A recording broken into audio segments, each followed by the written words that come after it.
नमस्कार। Ho'oponopono meditation जो एक हवाईयन प्रेयर है, इसे पैसे की परेशानी के लिए कैसे यूज किया जाए, आइए समझते हैं। होपोनोपोनो मेडिटेशन के सारे डिटेल्स मैंने अपने पहले वीडियो में दे रखी है, जिसके डिस्क्रिप्शन बॉक्स में आपको लिंक मिल जाएगी। इस मेडिटेशन के 4 फ्रेजेस हैं, या यूं कहें 4 लाइंस का ये मेडिटेशन है, जो देखने में तो बहुत ही सिंपल लगेंगे लेकिन बहुत ही इफेक्टिव हैं। ये आपको कितना इफेक्ट करेगा ये डिपेंड करता है कि आपने कितना डीपली इस मेडिटेशन के एक एक फ्रेज के मीनिंग को समझा और तब इसे किया। आप ये मेडिटेशन स्टार्ट करें उसके पहले मैं आपको बताना चाहूंगी कि आप मनी को एक लिविंग थिंग की तरह लीजिए। वैसे भी मनी एक लिविंग एनर्जी है। मनी से रिलेटेड कोई भी ब्लॉकेज अगर हमारे लाइफ में आता है, या फिनेंस से रिलेटेड कैसा भी परेशानी आती है, कोई आपके पैसे लेके भाग गया है, कहीं आपके बिजनेस में लॉस हो रहा है, आपके पैसे चोरी हो गए हैं, आप अर्न नहीं कर पा रहे हो, किसी भी तरह की बड़ी से बड़ी और छोटी से छोटी माइन्यूट प्रॉब्लम भी मनी की मोस्टली कार्मिक अकाउंट से रिलेटेड होती है। कुछ ऐसी भूल जो पास्ट में, प्रेजेंट में जानकर अनजाने में हुई होती है, कहीं ना कहीं हम खुद इसके जिम्मेदार होते हैं। इस कंसेप्ट पे बेस्ड है ये होपोनोपोनो मेडिटेशन का use to clear the blockages of money. इस मेडिटेशन को आप वैसे तो पूरे दिन में कभी भी कर सकते हैं, बट अर्ली मॉर्निंग और जस्ट सोने के पहले अगर आप करेंगे, जब हमारा सबकॉन्शियस माइंड सबसे ज्यादा अलर्ट रहता है, एक्टिव रहता है, तो ये मेडिटेशन और अच्छे से आपके ऊपर इफेक्ट डालेगा। 21 डेज तक इसे कंटिन्यूस करना होता है। क्यों 21 डेज? क्योंकि हमारे सबकॉन्शियस माइंड के 7 लेयर्स होते हैं और हर लेयर को क्रॉस करने में 3 डेज लगते हैं। जब तक कोई चीज हमारे सबकॉन्शियस माइंड में नहीं जाएगी, वो हमारे लिए काम नहीं करेगी। इस कंसेप्ट पे आपको कंटिन्यूअस 21 डेज, अगर आपने बीच में ब्रेक किया तो ये आपको वापस से स्टार्ट करना है, इस मेडिटेशन को फिर करना है। क्योंकि यहाँ पे हम मनी से रिलेटेड प्रॉब्लम की बात कर रहे हैं, तो इस मेडिटेशन को आपको मनी को डेडिकेट करना है।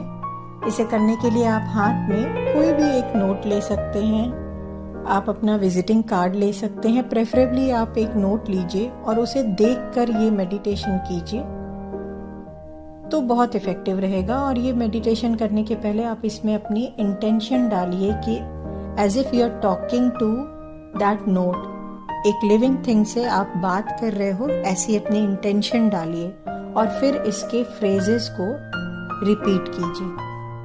यहाँ आपके लिए ये समझना बहुत ज़रूरी है कि हर फ्रेज मनी के रेफरेंस में क्या मीनिंग रखता है। आपको इसको करने के पहले अपनी क्या इंटेंशन रखनी है, उसे आप बिल्कुल क्लियर रखिए। अदरवाइज आप करने के वक्त डाइवर्ट हो सकते हैं, कंफ्यूज हो सकते हैं। आइए इन चारों फेजेस को एक बार देखते हैं। पहला, आई एम सॉरी।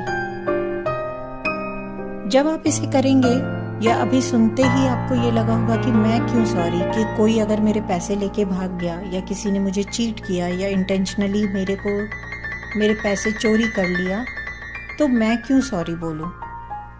तो आप अगर ऐसा सोचेंगे, आपका माइंड बिल्कुल डाइवर्ट हो जाएगा और आपका माइंड, आपकी सोच बिल्कुल आपके प्रॉब्लम की तरफ वापस चली जाएगी।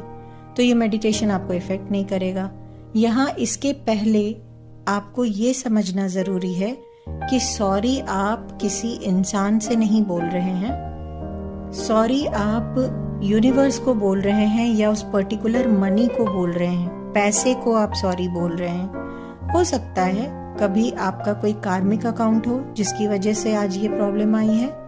पैसे से रिलेटेड आपने कभी पैसे का निरादर किया हो, आपने कभी पैसे को गलत तरीके से यूज किया हो या गलत तरीके से अर्न किया हो। पास्ट लाइफ में, प्रेजेंट लाइफ में आपने किसी नीडी पर्सन का पैसा लिया हो, गलती से, धोखे से, ये कभी भी हो सकता है। इसलिए आप मनी को सॉरी बोल रहे हैं, क्योंकि ब्लॉकेजेस जब भी बनती हैं, हमें कोई भी प्रॉब्लम है तो ब्लॉकेजेस बनने की वजह से है। और ब्लॉकेजेस किस चीज की बनती है? ब्लॉकेजेस एनर्जी की ही बनती हैं। तो जब वेल्थ से रिलेटेड ब्लॉकेजेस बने हैं, यानी जब पैसे से रिलेटेड प्रॉब्लम है, तो वेल्थ की ब्लॉकेज बनी है। और वेल्थ की ब्लॉकेज कहाँ से बनी है? वेल्थ की ब्लॉकेज हमारे मनी रिलेटेड किसी गलती की वजह से बनी है। उसे ही हम रिमूव कर रहे हैं। उसे रिमूव करने के लिए हम सॉरी किसे बोलेंगे? तो we are saying sorry to money और टू द कॉस्मिक एनर्जी और द यूनिवर्सल एनर्जी। हम किसी इंडिविजुअल को, जो पर्सन आपके पैसे लेकर गया या जिसने आपको चीट किया, उसे सॉरी नहीं बोल रहे हैं। इसलिए आप ये फेज यूज करने के पहले बिल्कुल क्लियर रहिएगा। एक लिविंग थिंग मनी जिसको आप सॉरी बोल रहे हो कि कभी मैंने आपका कोई निरादर किया होगा, इसलिए आप आज मेरे से किसी सोर्स के थ्रू, जो पर्सन आपको चीट करके गया, वो that person is just a source के थ्रू आप मेरे से दूर हो गए हो।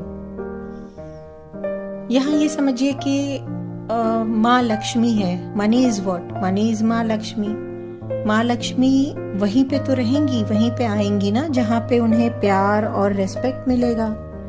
तो इस कंसेप्ट पे आप अपने इस फेज को रिपीट कीजिएगा।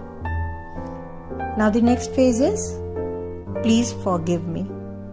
हम पूजा पाठ करते हैं।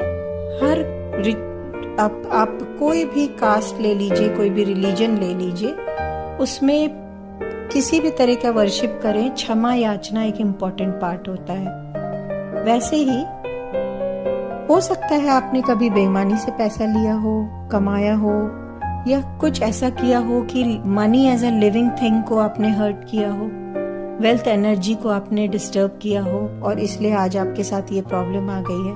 तो उसे रिमूव करने के लिए आपको किससे फॉरगिवनेस मांगनी है? आपको मनी से फॉरगिवनेस मांगनी है। वो नोट जो आपके हाथ में है, उससे फॉरगिवनेस मांगनी है। Third phase is thank you, gratitude देना। हो सकता है आपके पास पैसा रहा हो, जब ये मनी रही हो तो आपने अपना ग्रैटिट्यूड नहीं शो किया हो। थैंकलेसनेस की पोजीशन में, थैंकलेसनेस के एटीट्यूड में मनी एनर्जी या वेल्थ एनर्जी आपकी ब्लॉक हुई हो। बहुत लोगों का नेचर होता है, या हम कई बार ऐसे बहुत बार गलती करते हैं कि हम प्रॉपर अर्न करते होते हैं लेकिन उससे सेटिस्फाइड नहीं होते और क्रिप करते हैं। पैसा होगा लेकिन या तो और ज़्यादा कमाने के लालच में हम जो प्रेजेंट पैसा है उसके लिए कभी भी हम यूनिवर्स को थैंक्स नहीं देते हैं। हम अपने EMIs भरते हैं लेकिन थैंक्स नहीं देते हैं कि हम भरने लायक हैं। हम EMI पे करके और बोलते हैं कि हमारे ऊपर लोन का प्रेशर है। तो ये जो ग्रैटिट्यूड की फीलिंग है, इसकी कमी की वजह से मनी ब्लॉकेजेस बनता है। आपके पास चाहे 10 रुपए हो या 10 लाख रुपए हो, you should always be in the state of gratitude, जिससे कि वो चीज मटेरियलाइज होके आपको और मिले। तो यहाँ पे आप थैंक्स किसको दे रहे हैं? आप वेल्थ एनर्जी को, मनी को थैंक्स दे रहे हैं, आप यूनिवर्स को थैंक्स दे रहे हैं। The fourth phase is I love you.